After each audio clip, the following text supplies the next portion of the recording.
Destiny. Yeah. There's a game you guys can talk more. It's almost like we're on a show about it. So there, as you guys may recall, there was a lawsuit some months ago involving Marty O'Donnell, the longtime composer. I can't imagine Activision had anything to do with it. I know people love to blame Activision as the big evil company, but their deal with Bungie is very much a publishing deal. It's Bungie has full creative control over Destiny. They still have Are you fucking serious? I give up. Fuck it. Why do I even try? Oh man, that's right, we going back to back. Look, I don't want to say I'm a prophet, and I don't want to say that, you know, I saw this shit coming from a mile away, but it is the definitive example of what is killing the gaming industry. You have overhype, marketing, DLC, microtransactions. damn, I just sure hope somebody picks up that phone. Before I get into this video, if you're new and you don't know what's about to happen, I highly recommend you go back and watch the previous Death of an Industry regarding Destiny, because today we're talking about Destiny 2.0. And the day of me making this video, Deej just came out on Destiny's website and announced that yes, they are bringing microtransactions to Destiny. This perverted game model that is the essence of Destiny is what is killing our industry, and hopefully this video will finally get through to people. In my previous video, there were of course people willing to defend Destiny to the last breath, but you cannot tell me now that everything that I've said that has come to fruition is a load of bullshit. Now I'm gonna say that this video is gonna be more of a hybrid between Destiny 2.0 and also microtransactions in AAA games and why it's wrong and should not be tolerated at all. No game makes microtransactions because they don't want you to buy them. They don't sell you something because they know you're not going to buy it. Microtransactions is something that was seen originally in free-to-play games, and if you do some research on free-to-play game models, you'll find that they are psychologically manipulative by design to entice you to spend money. Even content where people try to accept them and think that they're okay, emotes, costumes, dances, play to a person's inner jealousy of someone having something that you can't obtain, unless you're willing to fork over a couple of bucks. They are fundamentally structured to exploit your patience like a Jehovah's Witness knocking at your door over and over again, as you continue to see people running around doing these different emotes and dances and these cool, vibrant costumes, doing something that you cannot. They are designed by nature against you and the full enjoyment of the product, whether you're willing to believe it or not. Even with cosmetic microtransactions, they still psychologically affect you.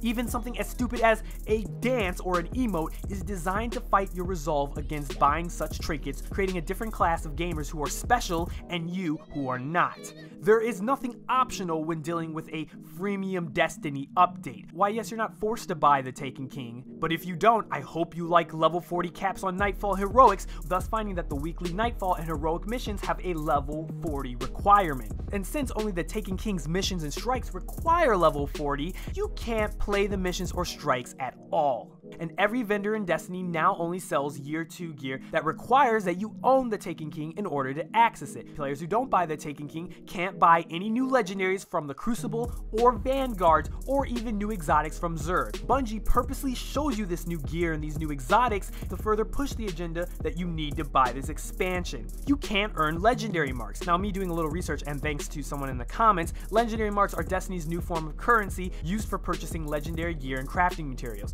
Note that players only start earning legendary marks when hitting level 40. In Year 1, players who don't buy the Taken King are capped at level 34. So this means you're stuck endlessly farming for these things called Spirit Blooms and Spin Medals once again, thus continuing the grinding cycle. Biggest of all, there's a very limited strike playlist. Year 1 players only have access to a ridiculous watered down and cut back strike playlist that only barely touches the old Vanguard strike playlist. There are no difficulties anymore, and it's just all lumped together with half-assed missions that are offered to the players who have been phased out of the Destiny eco cycle. It's been reported that rewards for this playlist are horrible, and there's little reason to play the strikes anymore unless you buy the Taken King.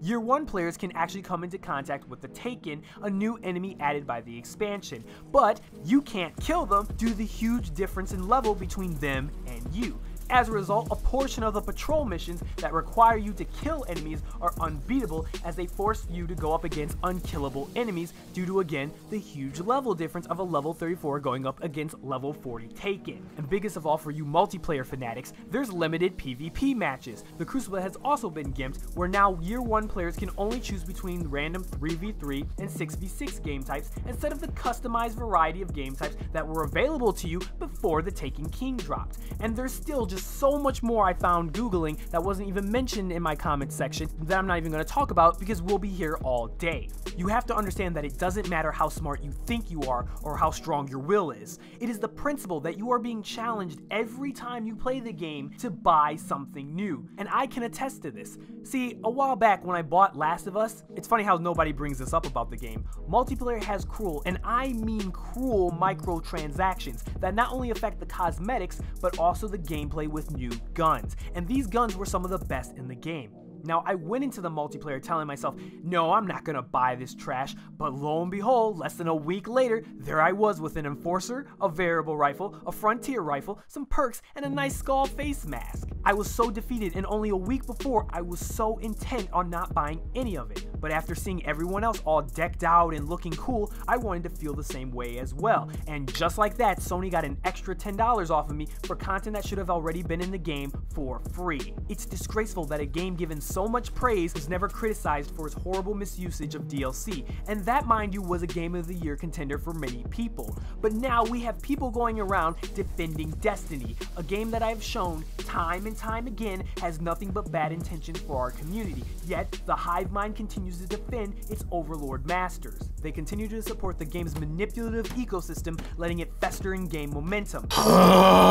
Microtransactions are unacceptable for any game that you've already paid $60 for, period, regardless if it affects gameplay or not. You already paid $60 for that game. You paid your dues just so that you could play the game. Every AAA game should offer you a premium experience due to the price of admission, yet we have seen as of late that Destiny has a blatant disregard for the people who matter the most, and that is their year 1 fans. I scanned the Bungie forums and people are outraged by this announcement of microtransactions. Now we just have to see if they'll actually stand up and do the right thing and demand better. This new microtransaction system is only the start for Destiny. Activision will keep pushing the envelope and keep pushing the Rubicon further and further and further as long as their corporate husks still blatantly defending this inexcusable mess of a gambling simulator and acting as if microtransactions aren't that bad as long as they're cosmetic. Dance, puppets! Dance! No, you're wrong. All of this evidence, the Bungie court documents, the psychological manipulation of game design, overpriced DLC, locking away content, and even majority of story elements out of the experience to sell them to you later and to deceive you into believing that they're doing you a service. Enough with this bullshit. I'd give a rat's ass if they fixed something as stupid as a light system or balancing the Crucible's weapons. Destiny is a cancer, and I will not stop insulting you and your little addiction because it is affecting the rest of us and it's going to kill our wallets. And this is why you should drop the game right now and never look back. In marketing, many professionals look at current trends in the market to find what is most successful so that they too can ride the same wave and make money as well. Let me give you an idea.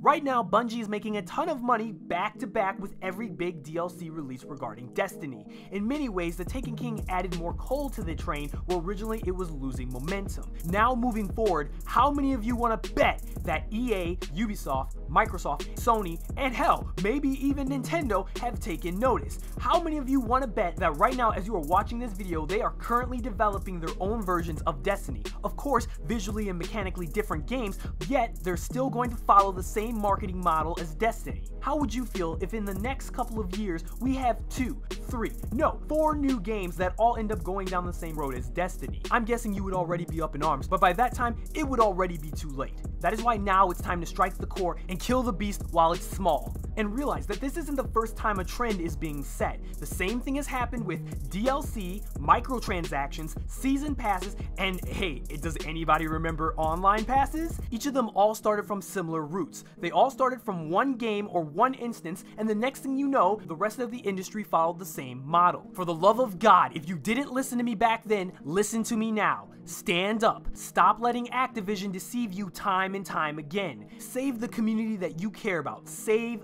gaming. Show that your voice matters. We did it with Deus Ex, we did it with paid DLC, and we did it with Xbox DRM. If we can accomplish that, the sky is the limit. You know what to do. Demand better.